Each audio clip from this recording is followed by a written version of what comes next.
island, and after getting closer, it was another day when everyone was shocked. This is the feeling of the villagers entering the city. Advertisement. The city of water is really beautiful, it feels like a super huge fountain, but it is beautiful, and everyone walked around in front for a long time but couldn't find the location of the port. In the end, the passing boat told them that it is better to enter from the back of the pirate ship. Locke is still wondering if people here are so familiar with pirates. According to that person's guidance, everyone came to the other side of the water capital. After entering, there were buildings built on the water on both sides, and it felt as if the entire city was silent in the water. After everyone was looking for a place to stop the boat, they encountered obstacles again, and a sweeping uncle yelled at them. Hey, let me tell you, pirate ships are not allowed here. What are you doing here? Are you here to rob? Luffy. No, we're here to fix the boat. Locke couldn't help complaining. A normal person would ask, are we here to rob? Mr. Sweeper. In this case, there is a strait not far ahead, and you can park your boat there. Luffy. Yes, thank you. In the end, everyone finally found a place to stop the boat, and they already felt that they had left the water capital, but it was not far away. As a result, when furling the sails, Locke still pulled the rope as usual. Click. The Mary's mast is snapped by Locke. Everyone. Ah, what are you doing? Locke looked surprised and quickly pushed back the broken mast and explained. No, I just pulled the rope as usual. After pushing it back, Locke gasped with lingering fear and said, Phew, I was scared to death. I didn't expect that the melee had broken down like this, almost became a sinner. Chapter 115. The Hidden Crisis in the Capital of Water. After some rest, everyone was ready to go to the City of Water to play. It would take a week to record the pointer, and Granny K. Keluo had told them before. So they can have fun here this week. Luffy couldn't help but was about to rush out, and was stopped by Nami again. In addition to Luffy, there are Usopp and Locke, who will follow Nami to find the man named Iceberg, and ask him to help repair the melee. Another thing is to find a place where you can exchange gold, and exchange all the gold you brought from Sky Island into money, and soon the four of them brought the packed gold to the entrance. However, the entrance to the city in front of them was only a door called Blue Rental House, and Luffy had already walked in and shouted when everyone was still wondering. Excuse me, please rent it to us only brew. The uncle inside also got up and asked. Welcome, I want to rent brew, how many of you are there? Luffy. 4. The uncle continued to ask. What kind of blue do you need? There are Agara, Labunka, and Kengu, but 2 swordfish are enough for 4 people. Luffy. Okay, please help me, we'll have a nice roast. Usopp shocked. Weird, your dialogue is so weird. Uncle. Oh, so you came here with the record pointer, it's really amazing, then you must not know what brew is. Everyone nodded in unison, and the uncle continued to explain, pointing to the boats on the street on the water surface. Simply speaking, that one is called blue, and it is everywhere in the streets. There is much more water than land, and bloom is a necessity for the residents, as well as for the people who visit here. Advertisement. Nami. Is it the boats pulled by the fish? Uncle. It's not so much pulling, it's better to say that they are carrying the boat. Anyway, it's like riding a carriage on land. Anyway, let's try it first. Renting a Yaga lagoon for 2 people costs a total of 2,000 Baileys. Everyone has come to the fish pond to see these horse-like fishes. After choosing 2 uncles, they were released. After they came out, they naturally went to drag the 2 swordfish boats. Locke and Nami made one, Luffy and Usopp made one, the gold was on Luffy's ship, and the uncle returned the map before leaving. Because Luffy showed the uncle the gold in the bag, and the uncle recommended the location for the 4 of them, it is definitely impossible for ordinary small shops to exchange such a large amount of gold. So they have to go to the center of the shipbuilding island. Just after the gold exchange, they can go directly to the shipyard to find the person named Bingshan. Along the way, Yaga Laboon ran around, and everyone went through the rapids and took a shortcut to the shopping street, which can be said to be very lively. There are sellers everywhere, and there are all kinds of blue on the water. I also met a huge shark, blue, with many people wearing masks on it. It seems that they are dressed for some kind of banquet. While Nami was observing the surroundings, Locke had already bought the city's special product, water meat, which tasted absolutely amazing. Obviously it looked like a big chicken drumstick. But after one sip, it was full of water, and the greedy Luffy was drooling. Luffy. Locke, give me one. Locke. Just buy it yourself over there, I'll eat it for you, it's not enough for your teeth. Usopp. It looks delicious, let's buy some too. Advertisement. 0. Luffy. Great, then buy 100. Usopp. Too many idiots. Hey, I heard that there are pirates making trouble at Dock No. 1. Go and have a look. When the crowd was fighting, there was a sudden sound, and more than half of the people in the shopping street rushed over as if they were watching the excitement. Locke wanted to go too. But Nami refused, but their destination was still the shipyard, so it was just that they didn't have the first time to watch the excitement. When everyone took the Minato elevator to the shipyard. You can also see a lot of people watching in one place. Don't think that this is the number. 1 dock where the pirates made trouble. Luffy went over to ask. The uncle said that the pirates who caused trouble have been dealt with by the boatmen here. They are the pride of the City of Water. They are not only strong but also superb in craftsmanship. Locke squeezed into the crowd to check. There were more than one familiar faces: Khalifa, Lucci, Kaku. Luke couldn't help sighing. Almost all of them are spies. Locke was going to do something, but Nami grabbed his ear and left the next second. Their primary goal was to exchange gold. Except for Locke, the rest of the partners also had some problems. Chopper, who came out with Robin, couldn't find Robin after entering the bookstore. The housekeeper Zoro met the Frankie family who wanted to do something to him, and Zoro easily solved it. Robin met a masked guy passing by her and called himself CP9. After that, Robin disappeared. Locke also noticed a lot of guys with strange little glasses watching them in secret along the way. These guys are the same as the group that attacked Zoro, bounty hunter Frankie and his family. Chapter 116. Dock No. 1. The 4 came to the gold exchange, and the moment they showed up, the clerk was frightened and the boss invited them to the VIP room. Luffy and Usopp were very excited as if they had never seen the world.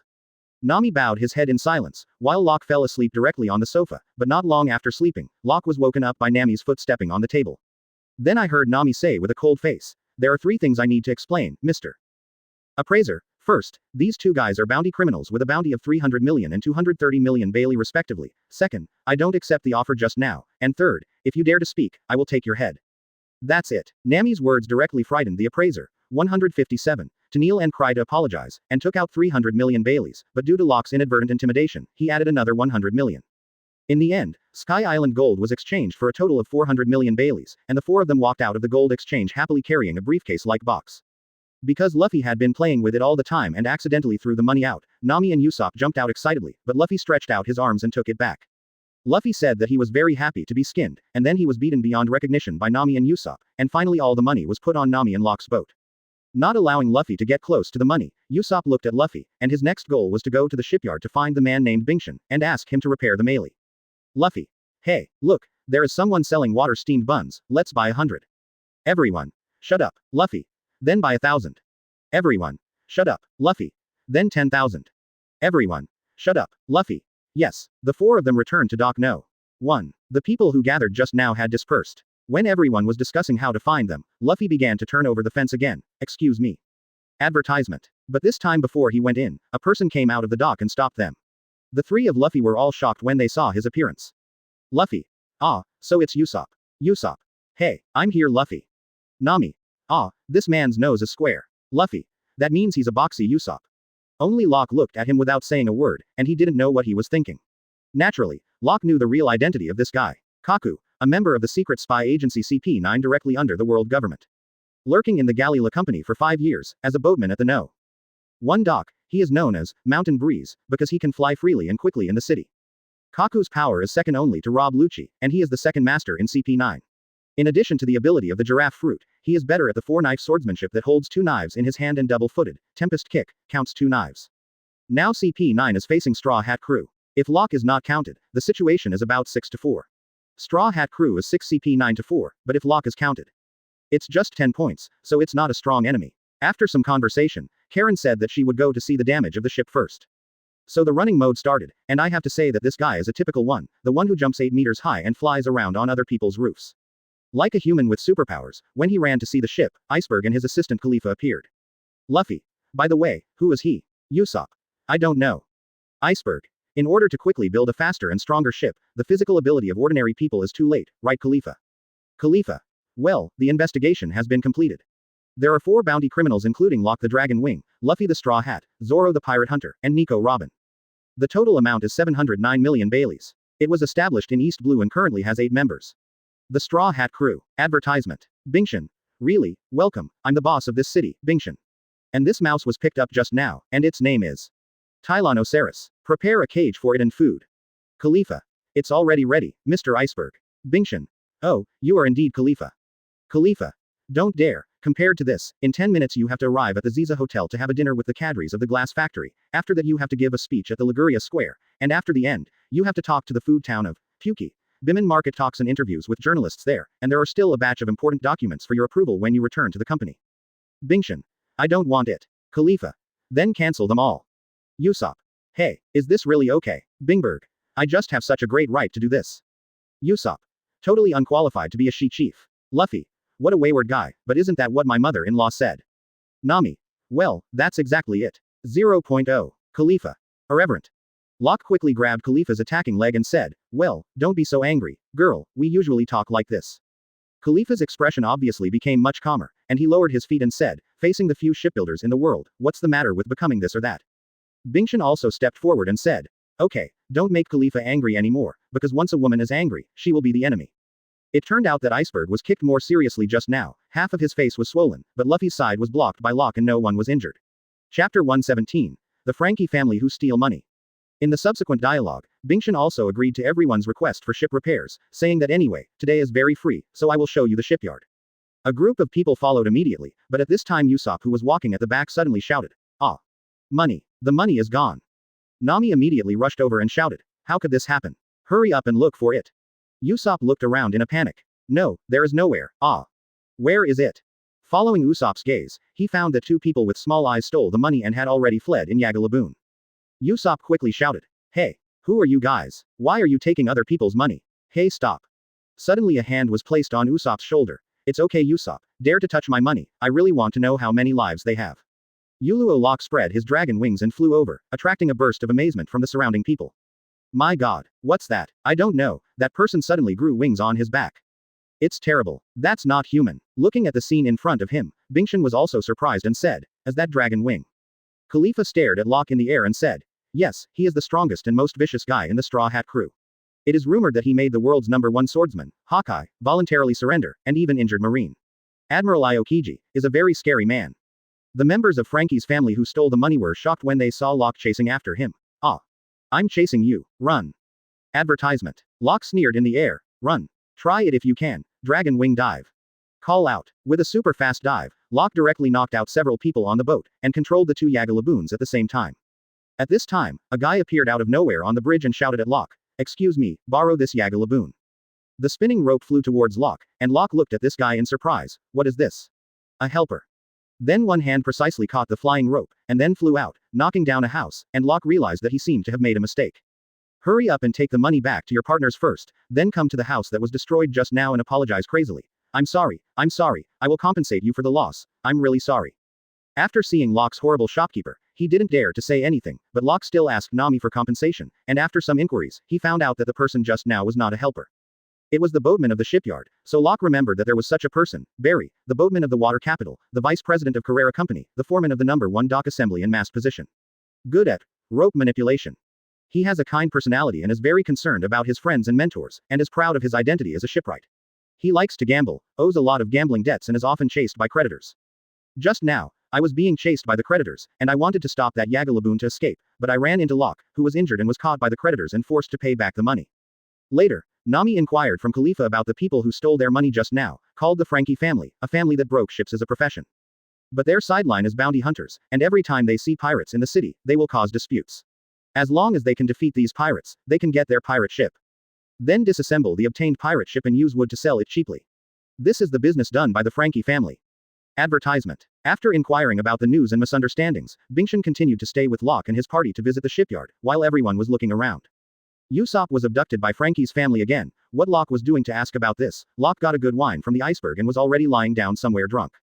At this time, Kaku, who went to see the ship before, has also returned. When Luffy and Nami were talking about how to strengthen the melee, Kaku kept his head down and did not speak. Locke came over at some point, with 2 bottles of wine in his hand. Nami was about to scold him. Locke looked around and asked, "Where's Usopp?" The partners said they didn't know, but the 4 cash boxes were well placed there, and Luffy was still arguing to put this and that on the melee. Kaku suddenly said, 817 inches weight, you have experienced a very magnificent trip. 1. Luffy. Of course. Flying into the sky, falling down, climbing over a mountain, almost becoming a skewer, a lot of things happened, so I want you to fix it. Kaku. I think so too, the traces of the battle are too deep. Nami. Are you saying it will take a lot of time to fix it? It's okay. Locke suddenly reached out and interrupted Nami's words, looked at Kaku seriously and said, Mary, our ship, there is no way to repair it. Kaku nodded. Yes, your ship, even with our craftsmanship, can't be repaired. At this time, Barry, who was accidentally injured by Locke before, asked, is the keel broken yet? Kaku. Yes, the injury is very serious. Nami couldn't believe it and said, how could it be, but it has been driving normally so far. Kaku. For example, even if it insists on repairing, the possibility of it being able to survive to the next island is 0. Chapter 118. Melee's Bad News. At this moment, Zoro, who knew the situation in advance, looked at the dilapidated Melee and said, Mary, are you really unable to sail anymore? Doc, no. 1. Luffy. The Melee can't be repaired. Why? Aren't you very good ship repairers? It depends on how much money you want. At 2h at carat at plus. Kaku. It has nothing to do with money. No matter how much money you pay, the ship can't be restored to its original state. It's admirable to be able to sail here in that state. Nami. What the hell is going on? What happened to the Melee? Barry. Do you know what a keel is, shameless girl? Locke. The one at the bottom of the boat. Barry. Yes, it is the most important piece of wood for a ship that runs through the bow and stern. The first step in building a ship is to install the keel, and then other installations. Everything is centered on the keel. If the keel is closely arranged, it can form a ship, so the keel is the life of a ship. If the keel is seriously damaged, there is no way to replace it. If it needs to be repaired, it is like rebuilding a ship. So no matter who, it can't be repaired anymore, and your boat is now just a pile of wood waiting to die. Nami. Wait a minute. How can you talk like that? Barry. That's what it is. Advertisement. Luffy. Since that's the case, please build a new ship and then Jinmei's ship. At this time, the pigeon on Lucci's shoulder said, that's impossible, if we can build similar ships, but strictly speaking, no one can build exactly the same ship, and there won't be 2 identical ships in the world. Take a step back and say that even if you get out of such a ship earlier, you will feel strongly that it is completely different from the original one, and it must be you. Nami clenched her fists tightly. How could, then going Mary really can't sail again? Kaku. Yes, either wait for it to sink like this, or tear it down quickly. Bingshan. The life of the ship has also come to an end. Isn't this a good opportunity? If you want to buy a new boat, don't you have a lot of money? It sounds like your boat is a dhow. Use that old-fashioned sailing boat, and sailing in the future will be very hard. Luffy lowered his head and said, no, I don't want to change the boat. Our boat is only going merry. As long as it is repaired, it will definitely be able to continue sailing.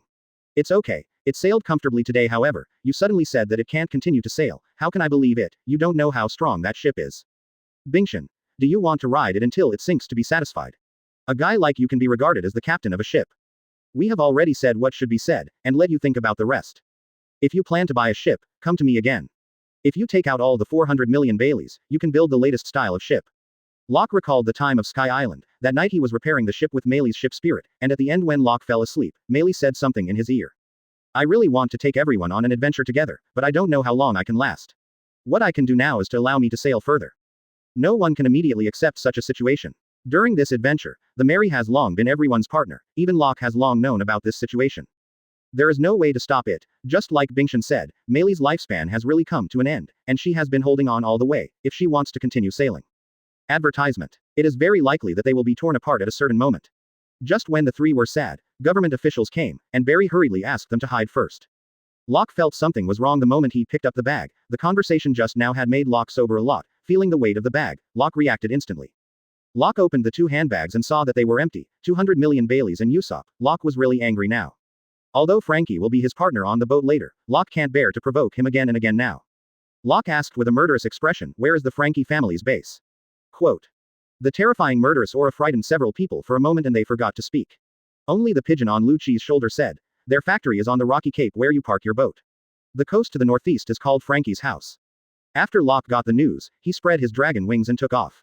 Nami couldn't even scream. Although, Wang Chenjiao, she was really angry, she was more afraid that Locke would make too much noise. Luffy, who reacted a lot slower, realized the seriousness of the situation, and rushed out to get Usopp and the money back with his head buried, but needless to say, he didn't know the location at all, even if he had told them just now. Nami had no choice but to go to Luffy, but he didn't see Luffy's shadow when he rode Yaga Laboon and searched around. Nami cursed and said, one or two are so worrying, so I can't continue to look for Luffy.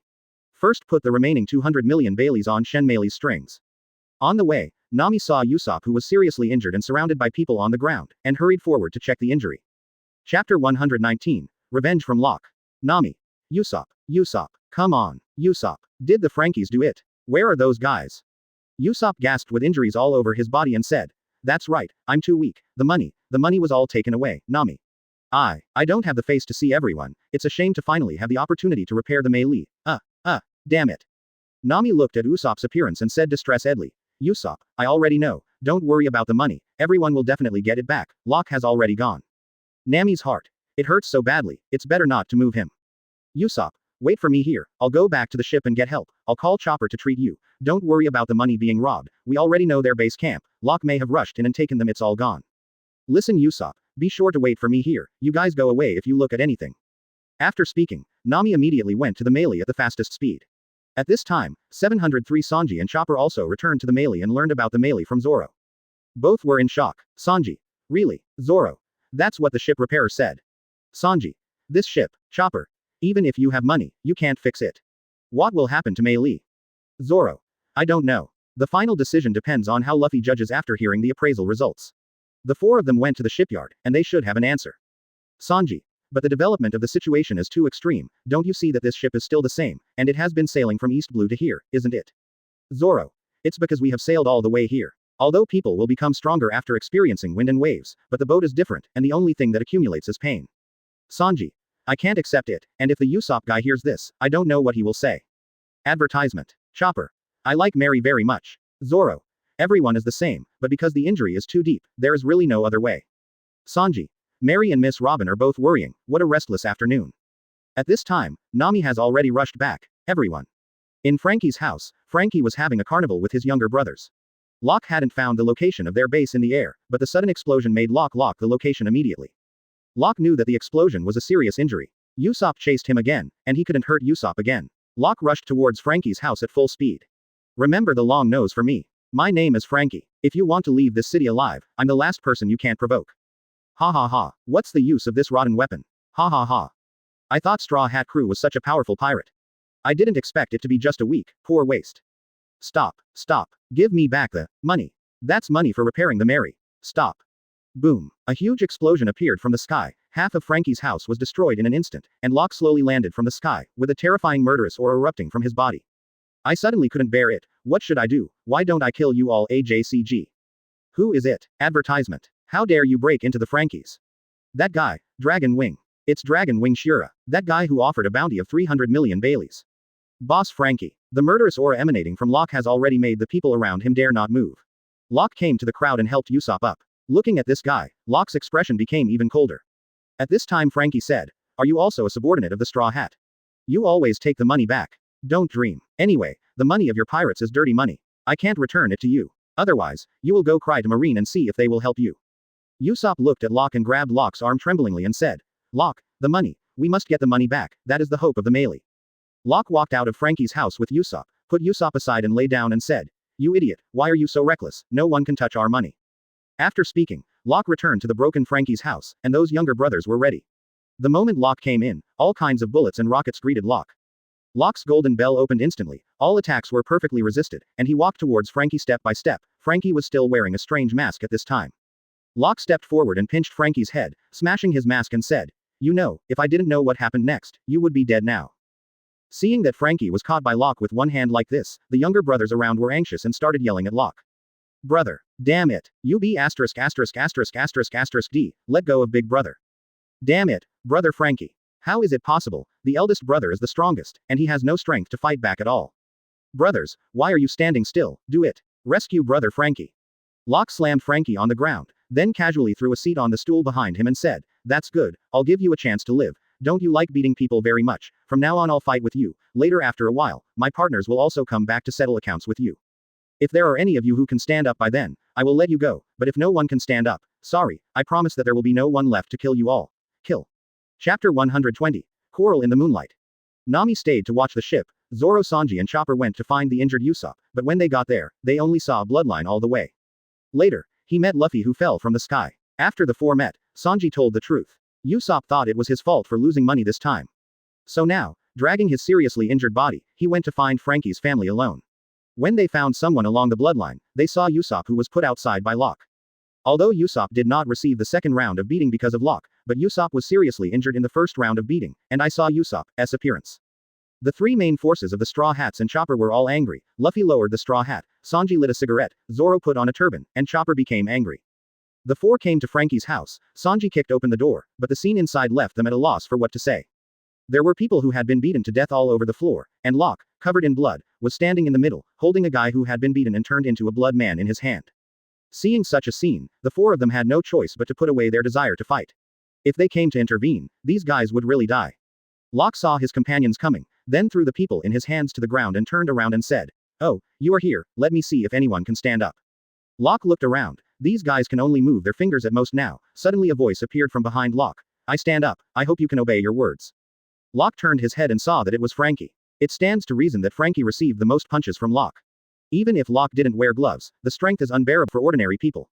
It can only be said that reforming people is strong, Locke said with a smile. "If this is the case, then let you go. Remember in the future, if you dare to provoke our partners next time, you will not be so lucky next time." After speaking, Locke left with the money, and the four of them followed closely. On the way, Chopper curiously asked Locke what happened, and Locke told them about the game he played with them. Advertisement. After listening, both Zoro and Sanji couldn't help but said, "Are you a devil?" Already busy with so many things, Locke almost forgot that there is such a thing as signing in, so he hurriedly signed in first. Sign in. Congratulations on the successful sign in. The reward, Shui Man Tianhua, has been issued. The next sign in location, Enel's lobby. Reward. Conqueror's Hockey. 17. After the end, Chopper gave Usopp emergency treatment, and then shouted to the crowd, "Hey. It's almost done. Use a stretcher to carry Usopp back, come and help."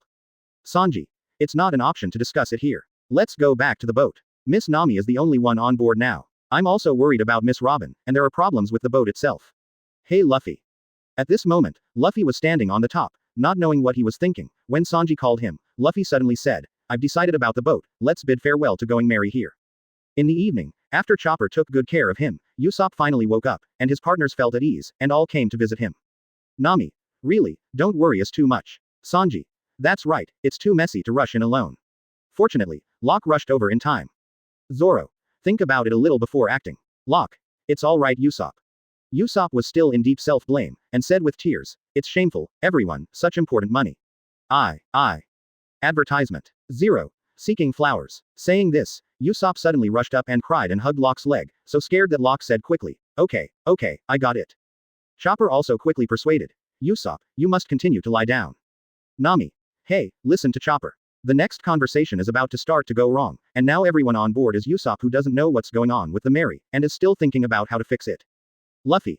About this, Usopp, I've decided to change the ship. I'm sorry to make the decision while you're away, but I've made a decision. Going Mary has really helped us a lot, but the ship's voyage has arrived. That's all. In fact, at this time, I felt very sad personally, and Luffy was undoubtedly the saddest, but Luffy, who has a high emotional intelligence, used the most relaxed words to say this. The purpose is to take the initiative to be the bad guy. There must always be someone to make this decision, if at this time the captain is as sad and reluctant as everyone else. Then how could they continue to sail? Needless to say the words after that, excited Usopp couldn't believe this fact and quarreled with Luffy. The louder the noise, the more intense it was. I didn't plan to tell Usopp the real situation of the melee, and Luffy told the truth angrily, but Usopp didn't accept it at all. He thought that Luffy had given up on the ship just after hearing what the boatman who had just met for the first time today, and planned to die for this partner who had been with them for so long. The two people quarreled more and more intensely, and in the end Usopp did too. Luffy got in a hurry and made him say such things. Okay then, since you're not satisfied with what I've done, you're off this ship right away, with. Chapter 121, Usopp's Departure.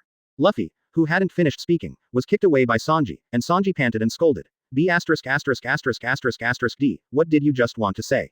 Calm down. Don't talk nonsense. Do you understand? Luffy stood up and apologized. I'm sorry, I just accidentally. Usopp suddenly said. No, it's okay Luffy, that's your truth. Luffy said angrily, what did you say? Usopp stood up with difficulty and said. Just abandon those useless partners and move on, since you want to abandon the melee, then abandon me as well. Sanji hurriedly said. Hey, Usopp, don't say such nonsense. USO 553 continued seriously. No, I'm serious. I've been thinking about it a long time ago. To be honest, I don't think I can keep up with you guys who are as powerful as monsters. I can't even take care of money today, and from now on I will only cause you trouble. You don't need a weak partner. Luffy, you are the man who wants to become the One Piece. I don't need such a big goal. Think about it. You were the ones who invited me to board the ship when we were going to sea, but it's just fate. Since we disagree, we can't travel together. Quote. Sanji. Hey, where are you going, Usopp? Usopp pushed open the door and said, going there is my freedom. It has nothing to do with you anymore. I want to leave you. After Usopp closed the door, which meant he had really left them, Chopper cried and called Usopp's name. Nami panicked and shouted. Why? I said what are you doing, Luffy? Did you just let him go like this? Hey, hurry up and catch up. Go stop him, and travel together so far. Is it like this, Usopp? Isn't he an important partner? Hey, Luffy, aren't you the captain? Why didn't you say a word? After Nami finished speaking, she rushed out anxiously and shouted to Usopp. Usopp. Hey, come back. And Sanji and Chopper also rushed out. Advertisement. Sanji. Hey, come back, Chopper. Don't go, Usopp. At this time Luffy also walked out, but just watched Usopp did not speak. Usopp suddenly stopped and said while walking. Luffy, I can't go on with you any longer. I'm sorry for causing you trouble until the end. That ship really belongs to you, the captain, so fight me, Monkey D. Luffy, to a duel with me. Nami was stunned. Wait a minute, what are you talking about? Usopp continued to say to Luffy, I will come back here at 10 o'clock tonight. At that time, we will use the melee as a bet for a duel. I will fight until you get the melee, and then my fate with you will also come to an end. That's all. In the cabin at night, Luffy was lying on the hammock wearing a straw hat, and Nami persuaded him. Stop this stupid behavior quickly. Why do you guys have to fight when you see each other? Give each other some time and everyone can calm down. Come on down. Usopp just couldn't accept it because it happened too suddenly. Luffy. It's irreversible now. Nami. It's not like that. As long as you apologize and have a good talk. Locke, who was sleeping on the other side, suddenly said. Nami, don't forget who was the captain of this ship. The fault is not with Luffy, let alone asking him to apologize. Nami. But, Luffy. I said, it's impossible. Usopp is not so stupid as to risk his life on impulse, and if he can change his opinion with just one talk, things won't turn out like this. If you understand, go out. Outside, Sanji is still arguing with Zoro because of the previous incident. Sanji. So the Frankie family came here during the day. Advertisement. Zoro. So what? Sanji. Why didn't you kill them all so that Usopp wouldn't feel guilty about being attacked? Zoro. If that's the case, don't go shopping and get rid of them all. Sanji. I just buy the necessary ingredients as a chef. Nami. Shut up, you still quarrel at this time. Please worry enough, don't talk about the past. Sanji. Miss Nami, this idiot. Squeak. The door opened, and it was Chopper who came back. Chopper walked in with his head down all the way. Zoro asked, Chopper, aren't you chasing Usopp? Chopper. I was going to continue treating him, but I was driven back. Usopp is now living in the city. He said that you and I are no longer partners. Go back to the boat, woo woo. Nami sighed. It's deceiving to think about the 4.5 days we've had so much fun in the morning.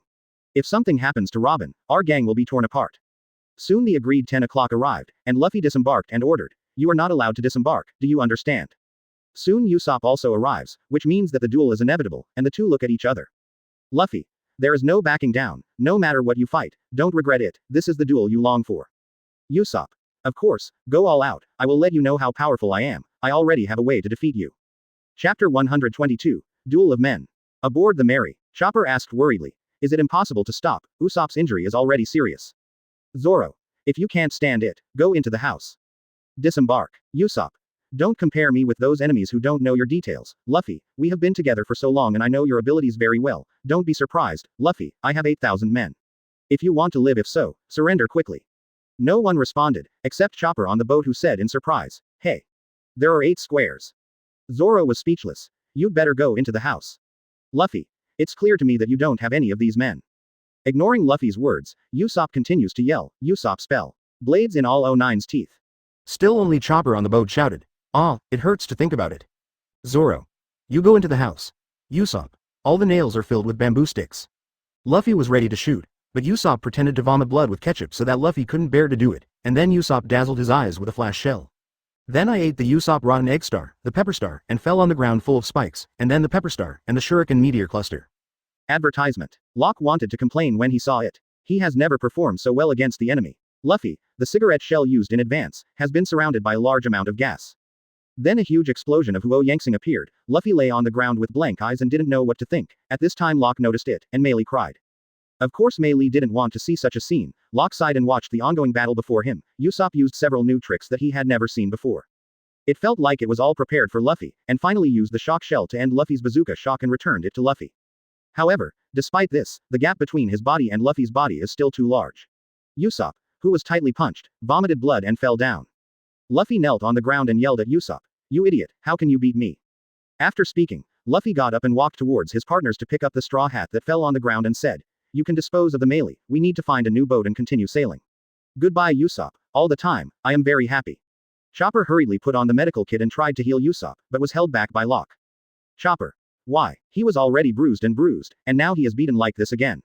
Locke held Chopper tightly. They're not arguing or playing a game. Chopper turned into a huge form excitedly and wanted to break free from Locke. Locke pushed Chopper down with a little force and said, think about it, how miserable it is for a man who loses in a duel and still receives sympathy. Casual sympathy will make you how painful it is for the loser. He proposed the duel only after being prepared for such a situation. After suppressing Chopper, Luffy came under the boat, trying not to shed tears. It's so heavy. Locke said. This is the captain, don't be confused, who should we trust if even you hesitate? Give him the ship, because we can't go back to this ship. Chopper still cried and put the healing things next to Usopp. Luffy pressed the straw hat tightly, but his tears had long been uncontrollable. On the second day, everyone stayed in the hotel once in a while, but no one stayed in the room. Luffy squatted on the top floor, looking into the distance. Advertisement. Zoro and Chopper and Locke were on the rooftop, and it wasn't long before Sanji came to find him. Sanji.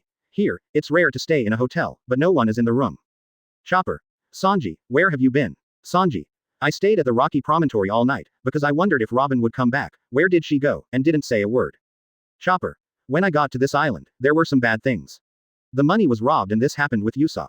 Robin disappeared. Usopp must have a high fever and can't move now because he was injured so badly. Zoro. Chopper, let's talk about his 200. Everyone was silent for a while. Sanji said, I want to go to the street for a few days to look for it. Locke. No, I know where Robin has gone. Although there is no danger for the time being, it may not be certain if it drags on for too long. Chopper. Really, Locke, then let's go find Robin. Locke. Hey, Robin's matter is not that simple, but what is certain is that Robin is now the same as Nami back then, and doesn't want to implicate us. Sanji. Huh, it's the same as Miss Nami back then, that is to say. Zoro. There must be some amazing guy behind that woman. Locke. Yeah, it's amazing. Suddenly Nami opened the door and appeared and shouted, it's not good everyone. Something big happened, and now the whole city is discussing it. Mr. Bingshan from the shipyard was shot in his room. Hearing the news, Locke knew that those guys were going to start to move, and they were about to start being misunderstood every day again, but they were used to it. Chapter 123, Daily Sack. Just catch the murderer. They want to kill the heroes of this town. Hang them. Nami. Wait, what are you talking about? Obviously. Ah. A strong man locked Nami. Little girl, I saw you with the Straw Hat Boy just now, right? You were also their companion, right? Really? That's right. I saw them together too. Don't let her get away. More and more people gathered around Nami. Luffy was being beaten all the time. Frankie's revenge and the spies of Doc No. 1. Luffy would never fight meaningless. That's what Shanks taught him, and Luffy yelled at the crowd. Hey. Stop you guys, we told you we didn't do anything. Nami. Yeah, besides, we don't have any reason to attack Mr. Iceberg. Barry. No matter what you say, in short, you two have come to an end, and being right with that person means being an enemy of our Carrera Company, and at the same time it means being an enemy of the entire Water City. Luffy. Why do you believe these false information? Let me talk to Uncle Bingshan. Barry. Give up, pirate. The news will soon spread throughout the town, you have nowhere to escape, and we will take care of all of you. Boom. Ah, what's that? Someone's fighting. Heaven. That guy, isn't that flying guy from Straw Hat Crew? Advertisement. Who is that tall man in the mask across from him? As soon as the boatmen heard this key information, they immediately looked over, because there were two murderers who attacked Mr. Bingshan last night, according to Bingshan's description. One of them is Nico Robin, and the other is a tall man wearing a mask. At this time, Locke perceives the surroundings with the color of knowledge. He suddenly rushed in one direction, and in the next second a door appeared out of thin air at that position, and the masked man came out of it, just bumping into Locke. The two were evenly matched in pure physical combat, and Locke didn't dare to use other tricks here, otherwise the city might be destroyed. The guy he was fighting with was the culprit of all this and the guy who took Robin away. Of course, the reason why Locke hates this guy is because his strength is not very good.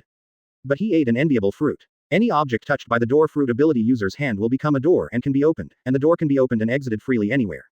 When Locke watched the barrage before, this guy was ridiculed and said, the fruit of the door can be here, and Raftel is tired of going to Raftel backquote. Locke seized the guy's opening, locked his hands tightly and hit the top of his knee. Blueno was severely injured and spit out a mouthful of blood, but another door appeared behind him.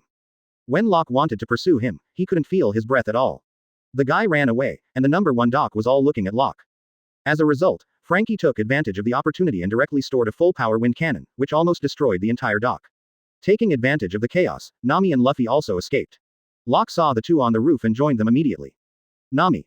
What the hell is going on? Quality. Locke scratched his head. How should I put it? In short, it's complicated. Simply put, we were framed, and Robin was captured, understand?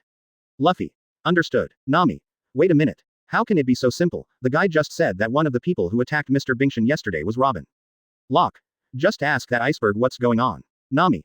How can it be so simple? Don't forget that we are now wanted by the whole island. First of all, we must first determine where Mr. Bingshan's room is and see if the opportunity is. Luffy. Then I'll go. Advertisement. Nami. Huh. Luffy stretched his arms and broke through the window. Nami looked helpless. Locke smiled and stretched out his hand and said, let's go. Luffy has already gone in. Nami. Really? 1 and 2 are like this every time. You must protect me, do you hear me? Locke nodded and flew in with Nami. After catching up with Luffy, the three quickly found Bingshan's room under Locke's guidance. Khalifa at the door didn't stop them, but let them in directly, and helped them cover their tracks, so the three of them saw the iceberg lying on the bed. Bingshan. Backquote, I need something, pirates. Luffy. Yes, thanks for letting us in. Bingshan. In such chaos, they will not specifically come to kill me, I am still clear about this. Luffy. I'm here to find out the truth of the matter. Iceberg. I did meet Nico Robin last night, and she's your companion, that's the truth. Luffy. Is she really Robin? Bingshan took out a gun and pointed at Luffy and said, stop talking, your words are no longer convincing. I called you here to ask you one thing, let me see Nico Robin again. Locke couldn't stand it any longer, and stepped forward directly to crush the gun in Bingshan's hand. Qian Nujiao, let's talk about it, and let's put this kind of thing down quickly, or do you still think you can threaten us? Do you want to see me? Robin, come here, you can ask who we don't want to see. Bingshan. What do you mean? Locke. Robin has been missing since she came to Water City, and we have been looking for her all this time. Bingshan. Your words don't have any credibility. Saying this, the guy actually took out a gun from under the bed again, and shot directly this time. Locke reluctantly took the three of them out of the country through the window. Afterwards, the partners began to be chased by the whole city, except for Sanji and Chopper who did not show up. Everyone began to be chased. Locke turned on his knowledge and sensed the positions of his partners while running. Soon they joined Zoro, and then met Chopper, and the 5 of them got rid of the pursuers and went to the roof for a meeting. Chapter 124. Assassination Night. Zoro. Is it safe at last? Nami. Still talking about safety, it's all because you were being chased by so many people, that's why we got involved together. Zoro. I said it was force majeure, force majeure. Luffy. But Chopper, thank you for finding us. Speaking of which, where is Sanji? After that, Chopper told everyone how he and Sanji met Robin just now, and told everyone what Robin said. The general meaning is that she will not come back again, so I bid farewell. What he is the son of darkness is a mess. Locke has long been memorized. Later, according to Zoro's reasoning, from Robin's words, the situation will be more serious. I learned that they will definitely go back to assassinate Bingshan tonight. Nami also remembered one thing and brought it up. That is the masked man with Robin. That man is not any of them. So now there are only two possibilities left. The G is the person who forced Robin to do these 167 things, and the other, bad, Robin is really their accomplice. At this time, all eyes were on Locke, because everyone knew that Locke should already know everything at this time. Locke didn't want to be too clear in advance, so he said, I haven't confirmed the specific situation, but there is only one thing I can be sure of. That is, Robin doesn't really want to leave us. She does. The most likely reason for these things is that they were forced to be helpless, and they also wanted to prevent us from being implicated. Nami. What about the person who fought you before? Locke. It can be seen from those body skills that only the secret cipher pole, CP9 directly under the world government can do it. It is a secret agent organization trained by the world government, specializing in various secret activities. Nami. Government. I remember that when I was in the dock, some people from the world government Ojbi came to see Mr. Bingberg, so why is Robin with the people from the government? Locke. The specific situation should be clear after seeing Robin tonight. It's useless to think about it now. Zoro.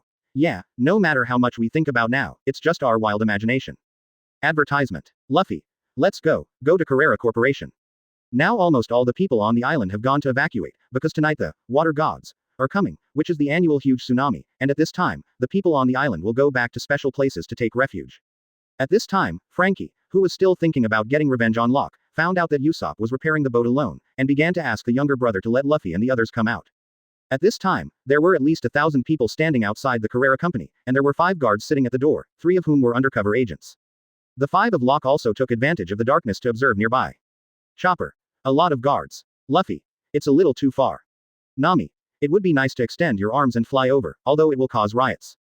Zoro. Yeah, if we cause riots first, we'll only be used by them. Locke. Don't worry, it's not yet time, Zalian. Listen up. Don't let go of a little anomaly. Oh. Everyone should not be careless. With so many people, it would be a disgrace to Carrera if pirates invaded. Absolutely don't let them in. Protect Mr. Bingberg. What about the back door? Advertisement. Regardless of the back door or wherever, the headquarters is completely surrounded by us. Kakuzu is not dead at all. If you come here, try it, we will catch you all. Locke had a panoramic view of all this and complained helplessly. What's the use of being so strict? You just open the door and go in, it's completely letting us go. Chopper. That Locke, is the door fruit you mentioned really so powerful? Locke. Of course, that is the fruit that countless people dream of. You can open doors and go in and out freely in any place, whether it is in the air, on flames or on the human body, etc., and no matter how hard or shapeless things are, they can all be create the door. Nami. This is too cheating, this ability. Boom. Chopper. Ah, suddenly there was an explosion. Locke. Looks like they're on the move, and we need to be ready. Zoro. Well, it's starting to cause a commotion. Nami. Let's go. Wait, where's Luffy? The 4 turned their heads together, but only saw a tree trunk. Ah. That idiot. At this time, all CP9s in the house had already started to act. Bingshan was quite clever, and called Barry in alone, told him the password of the safe, and asked him to take out the things. Blueno had already brought Robin to Bingshan's room, and shot him without saying a word, which is really a villain's style. The group on Locke's side also dispersed because of the sudden disappearance of Luffy. Locke directly used microsteps to enter the house, and Nami, Zoro and Chopper were together. At first, I thought that Luffy had already rushed in. In that case, now is the best chance to formally invade, but I just climbed over the wall and found that everyone was standing at the door waiting for them. At this time, Luffy wanted to jump directly to the roof, but accidentally stuck himself between the gap between the 2 walls, and couldn't get out at all. Chapter 125. The truth comes out.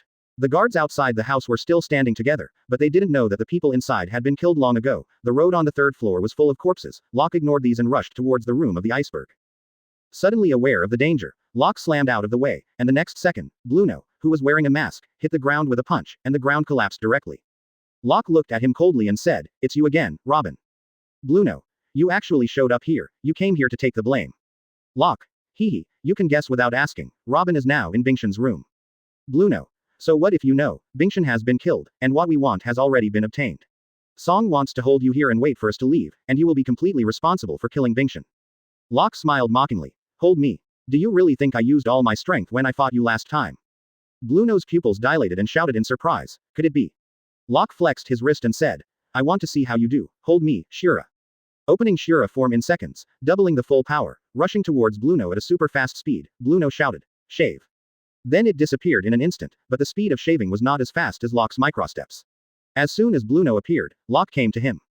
Blueno. Iron body. Locke. As this trick again, you really don't know how many CP9s, Lightning Dragon Fist, have been killed by this trick. Locke's right fist hovered in the air for a moment, and the next moment it slammed into Blueno's body, and then a golden dragon with lightning appeared. It directly penetrated Blueno's body, and Locke had the strength to do so. The golden dragon disappeared after passing through Blueno, and did not rush out of the house to cause damage. Blueno rolled his eyes and knelt down on the ground, unable to get up in a short time. Suddenly there was a huge movement from another room, and Locke hurried over. After pushing the door open, Locke was somewhat confused by the scene in front of him. Luffy and the seriously injured Barry were pinned to the ground by strange things. Barry. You fight really well. Advertisement. Luffy. Well, it's amazing. Barry. Can you beat those guys? Luffy. Can win. Barry. Then let's fight together. I want to win too. Why Mr. Binkshan was killed by this group of guys of unknown origin? Stop joking. What are these guys doing? What kind of mysterious organization? ***. Locke. They are people from the world government, or they can be said to be agents. They are called CP9, and the reason why they attack the iceberg is because they want what he has. Luffy. Locke. Here you come. Barry. It's you. What did you mean by that, Mr. Bingberg? Locke pulled off the things nailed to the two and said, there is no time to explain so much now. Since they didn't get that from you, then the iceberg should still be alive. Hurry up. At this time in Binkshan's room, he had already begun to doubt his life, because these masked men had already shown their true colors. Lu Chi, Kaku, and his secretary Khalifa, and Blueno who was overthrown by Locke. Bingberg didn't expect that they were all from the government. On Zoro and Nami Chopper's side, Zoro also used the back of his knife to kill all the guards outside, which attracted Chopper's admiration. Nami. Forget it. Let's go quickly. Chopper. Zoro. Edge. Zoro. Oh, Chopper. No, this way. Nami. You are the one leading the way, how could you go wrong? It's a miracle. Zoro.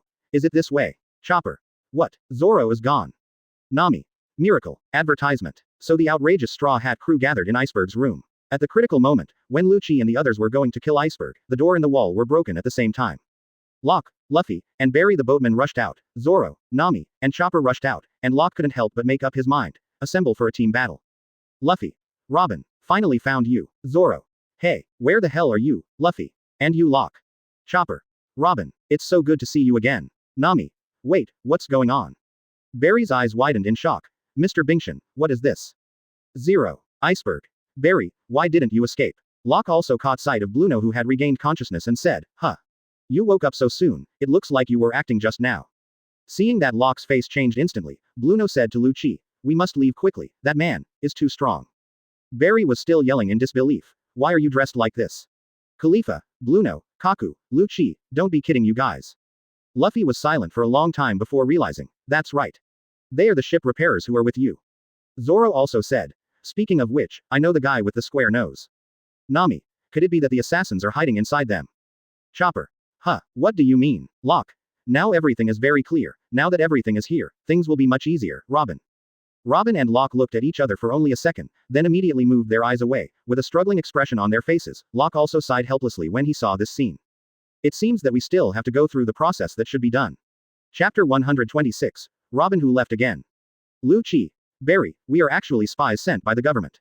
If you apologize, you should be able to forgive us. After all, we were partners who worked together day and night to build ships.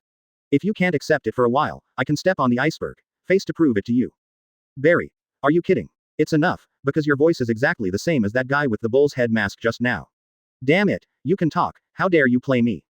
After Uluobili rushed to Lucci, looking at the guy who gave away the head, Locke was helplessly ready to save him. Barry. Rope whip. I saw the rope in Barry's cuff flying out with the blade, but Lucci dodged all the attacks with his shaved flashing. 337, all the way and came to Barry, pointing lightly. Finger pistol. Call out. Suddenly Locke appeared between the two, grabbed Lucci's finger with one hand and turned back to Barry helplessly, saying, really, don't be so impulsive. Lucci was obviously dissatisfied, and the other hand launched more finger pistols at Locke. Locke used micro steps to avoid all Lucci's attacks head on. Then he kicked him back. Lucci stood on the spot clutching his chest and said with a serious expression, Locke, it really is a monster, but no matter how strong you are, you can't guarantee to kill us all before I kill the iceberg, so we are still an advantage. Locke chuckled and said, don't get me wrong, our main purpose is to take Robin back. As for Uncle Binkshan, to be honest, there is nothing we can do if we can't save us. Although it is a bit of fate, he still misunderstood before. We're coming, so you think I'd care? Barry. Hey, I said you. Luffy stepped forward and pulled Barry back and said, don't worry, Locke will definitely not let Uncle Binkshan have an accident.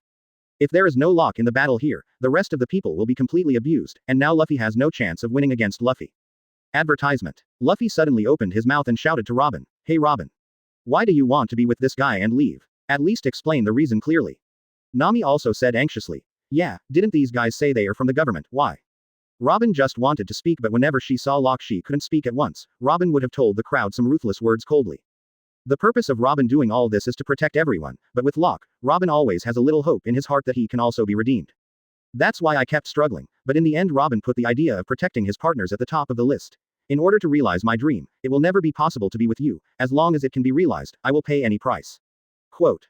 Lucci suddenly stepped forward and said, sorry, let's stop here, we need to find an important person now, the matter here has been dealt with, how long is Khalifa? Khalifa looked at the time. 2 minutes. Lucci. Although the incident happened suddenly, it will turn into a sea of fire in 2 minutes. This is the best way to destroy the evidence.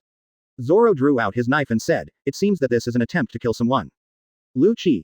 Yes, the fire will spread from the first floor soon, but the murderer is a pirate, so it's common to know how to prevent fire. Nami also took out the weather stick. It's really despicable to use someone else's name to do whatever you want. Kaku. You guys are already notorious, and it's nothing to be accused of a crime. Robin put on his coat and hat, turned around and said, then I'll leave first. Lucci.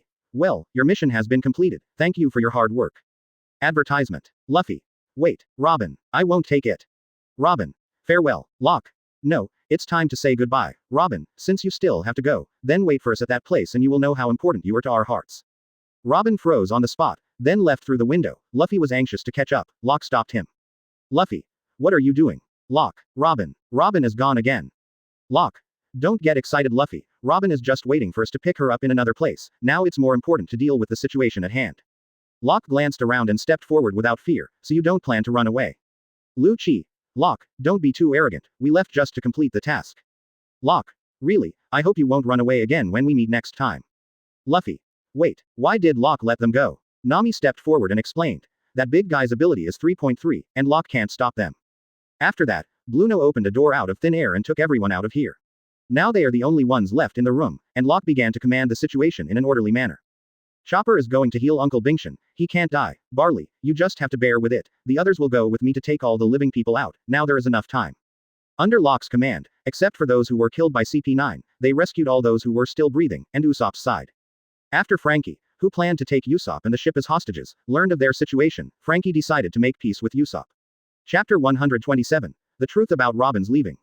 Back in time many years ago, the water capital was still an abandoned city because there was no commerce, and it was not a bustling city like it is now. Mr. Tom, the world's #1 shipbuilder, was also sentenced to death for building a ship for One Piece after Luojia's death, but Tom at the time told the court about his plan for a sea train.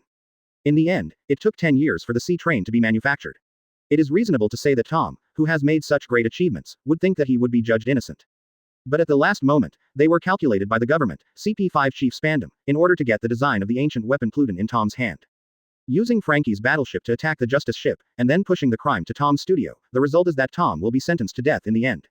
In fact, Tom knew that the '09 government wanted him to die from the very beginning, but this time they used Frankie, and since there was no way to get rid of this crime in the end, then give Frankie a good breath. The most important thing is that Tom, who originally created the sea train, should be admired by everyone, but he was still sentenced to death because he attacked the government. Tom's last words. It's better that way, and I feel extremely proud to be able to contribute to someone like Luojia. Frankie, who ran away, planned to stop the sea train that took Tom away, but was seriously injured in the end, so he turned his body into a cyborg. At that time, apart from Tom, Frankie, and Bingshan in Tom's studio, there were Hengang the Frog who was taught freestyle by Frankie, and Granny K. Keluo. Advertisement. Hengang was at Frankie's side and watched him desperately stop the sea train, so it now goes to stop the sea train every day. Even though it has been knocked into the air countless times, it still goes. Back to the present, the group of CP9 who left from the iceberg has found Frankie, took Frankie away, and Usopp by the way. They also put Mei Li in the sea to let it fend for itself. Although the house on Locke's side has been burned down, everyone came out safely. Under Chopper's treatment, Bingbird quickly recovered a lot. First, he explained to everyone that the Straw Hat crew was not the culprit, and then simply dismissed everyone. In the end, only he and Straw Hat crew were left here. Locke looked at his companions. Obviously everyone was not in a good mood, because Robin was taken away. But now it is time to tell everyone the truth. Mr. Bingbird, you can now tell us everything you know about Robin. Locke's words instantly made the rest of the partners look at Bingshan, who froze for a moment and then began to talk about the conversation he had with Robin. Robin. Here CP9 put forward 2 conditions to me. The first is to charge the Straw Hat crew with the assassination charge, and the other is that after everything is over, let me submit to the world government to obey them. Bingshan. If you do this, you will die. Why would a woman who has escaped for 20 years agree to such a condition? Robin.